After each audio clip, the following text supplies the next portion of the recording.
خبر شامل کرتے ہیں تاندلہ والا سے۔ تاندلہ والا میں آدھا گھنٹہ کی تیز بارش نے جل تھل ایک کر دیا۔ شہر بھر کے تمام نالے اور گٹر ابل پڑے۔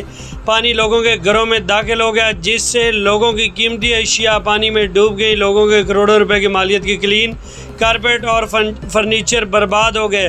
آدھے گھنٹے کی بارش نے میونسپل کمیٹی کی کارکردگی اور داموں کی کلائی کھول دی۔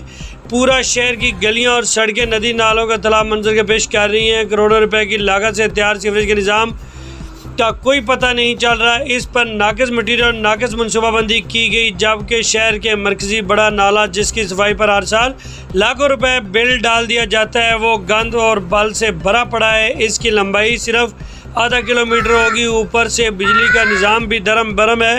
شہریوں کا کوئی پرسان حال نہیں۔ کرپشن کی غلاظتوں نے لوگوں کی زندگیوں میں بھی سرنڈر بھر دی ہے اور شہری نفسیاتی بیماریوں کا شکار ہو رہے ہیں۔